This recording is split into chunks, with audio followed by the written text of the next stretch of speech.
A presidente do TSE, Carmen Lúcia, vai apresentar na semana que vem uma lista com regras de conduta que vão vigorar durante o período eleitoral, regras voltadas aos juízes eleitorais, orientações que vedam expressamente o comparecimento dos juízes a eventos públicos ou privados em que durante o ano eleitoral haja confraternização com candidatos, representantes de campanha ou interessados diretos no pleito. Os juízes eleitorais estão proibidos de manifestar as escolhas políticas pessoais nas redes sociais, também não pode aceitar ofertas, presentes, favores que possam colocar em dúvida sua independência, entre outras questões que farão parte deste trabalho. E uma questão que se coloca aqui nessa discussão, nesse debate agora, é se esse código que vai ser apresentado, ou essa lista de regras de conduta apresentado por Carmen Lúcia, pode servir de uma espécie de rascunho já para o Código de Conduta e Ética do Supremo Tribunal Federal, aquele que ontem foi defendido, anunciado, tratado pelo presidente do STF, o ministro Edson Fachin. Para conversar conosco sobre este assunto, nós convidamos Oscar Vilhena, jurista e professor da FGV Direito São Paulo. Professor Oscar Vilhena, muito obrigado pela sua gentileza de nos atender aqui no Jornal da CBN. Um bom dia para o senhor.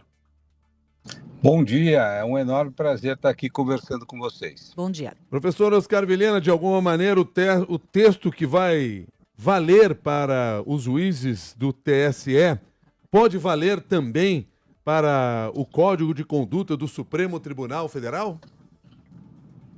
Olha, são princípios muito semelhantes, né? A autoridade do judiciário em geral, seja ele o judiciário comum ou eleitoral, tá?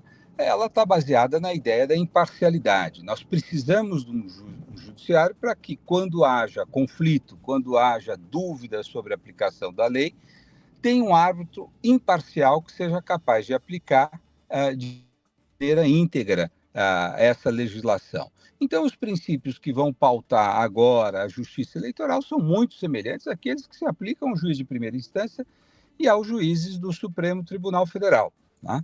Evidente que os juízes do Supremo Tribunal Federal têm algumas peculiaridades, e eu só vou falar de duas. Tá? A primeira delas é uma altíssima exposição a casos controvertidos, então você está julgando coisas que as pessoas apaixonadamente discordam, né? A ação afirmativa, o aborto ou o julgamento de um político, como nós vimos hoje.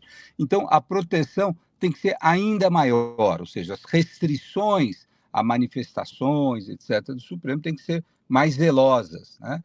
A segunda coisa que é fundamental é que ele é um tribunal muito pequeno, né?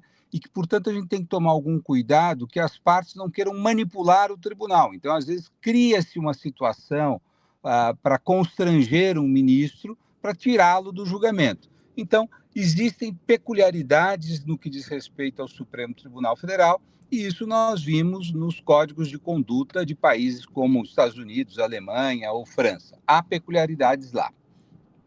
Agora, professor, a gente observa que aparentemente existe um fator aí em relação aos juízes eleitorais, eles serem mais receptivos a um código como esse, né, que foi apresentado pela ministra Carmen Lúcia, coisa que talvez não ocorra no Supremo em relação ao Código de Ética, de estarem todos os ministros exatamente receptivos a medidas assim. Sim, eu acho que o Supremo, ele vem de um período muito traumático. Né? Desde 2015, o Supremo se tornou, em alguma medida, uma arena central da política brasileira, né? E a partir de 2018 ele passou a ser objeto de muitos ataques de um grupo desleal à Constituição. Né? Então, com isso, o Supremo passou a uma defensiva muito forte, como se todas as críticas fossem críticas vindas de setores que querem fechar o Supremo, que querem derrubar a Constituição. E isso me parece que o ministro Fachin está sendo capaz de alterar esse discurso. Ou seja, críticas ao Supremo são válidas desde que sejam críticas leais à democracia e à Constituição. E é necessário que esses juízes, em alguma medida traumatizados pelo período anterior, vejam da importância da adoção de um código de conduta para aumentar a sua própria autoridade. Quer dizer, o código de conduta é voltado para proteger a integridade do Supremo e, consequentemente, a sua autoridade. A partir da própria fala ontem de Edson Fachin na abertura dos trabalhos do Judiciário aqui no Brasil, se fortaleceu essa tese ou o senhor entende que ainda há muitas barreiras a serem enfrentadas, inclusive internamente no STF? Olha, eu acho que há barreiras, não há dúvida. A grande vantagem do ministro Fachin é a franqueza com que ele está levando a cabo esse debate, né? Ele disse em entrevista longa ao jornal Estado de São Paulo de que havia um grupo menor de ministros que era contra, um grupo maior de ministros que, embora sendo favoráveis, achava que o momento não era este, né?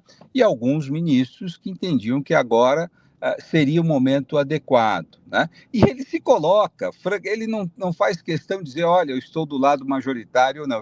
Eu sou daqueles que entendem que o momento é agora. Por que esse momento é agora?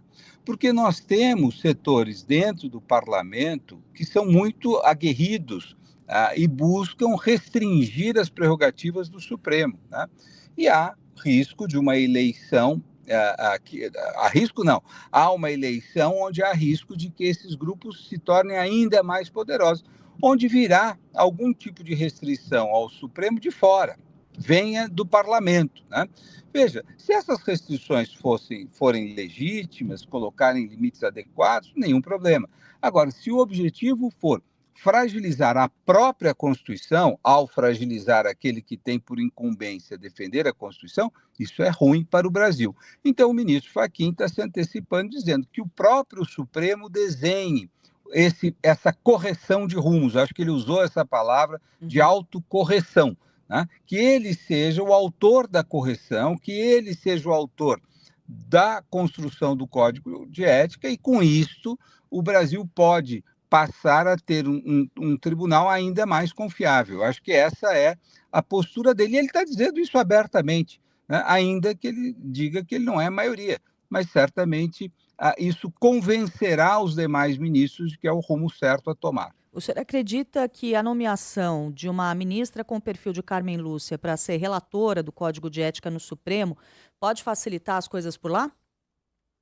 A ministra Carmen Lúcia, a ministra Rosa Weber, o ministro Fachin e também o ministro Barroso foram os 4 que votaram a questão do Código de Processo Civil, que estabelecia uma limitação mais rigorosa sobre a participação de juízes em casos onde houvesse escritórios de parentes, etc. Ou seja, então eles já apresentaram, naquele momento, 2023, o seu posicionamento, né? Os 2 outros se aposentaram. Então, a ministra Carmen Lúcia é uma aliada de primeira hora desta ideia, né? Não é uma questão de alinhamento pessoal, eu não sei quais são as relações pessoais lá, mas é um alinhamento de percepção a respeito do papel do juiz constitucional. Eles têm uma visão muito parecida, então ele transferiu à ministra Carmen a responsabilidade de fazer esse alinhavamento, né? Agora, a ministra Carmen é uma pessoa de ótimo trato, uma pessoa gentilíssima, construtiva, e certamente ela poderá, em diálogo com os demais ministros, ir abrindo um caminho para o consenso. Professor Oscar Vilhena, lhe agradeço a gentileza de nos atender mais uma vez aqui no Jornal da CBN, nos esclarecendo todos esses pontos. Um bom dia para o senhor. Um bom dia, um prazer falar com vocês. Até mais. Oscar Vilhena, professor da FGV Direito de São Paulo, jurista, conversou com você agora que são 9h17. Queria também aproveitar só para deixar o convite, já que hoje mais cedo, logo depois das 8 da manhã, nós tivemos uma conversa com a Malu Gaspar, no seu comentário aqui no Jornal da CBN, a propósito dessa questão do Código de Conduta e Ética do STF. Então, esse material fica à sua disposição no site cbn.com.br, também no nosso aplicativo. 9h18 agora.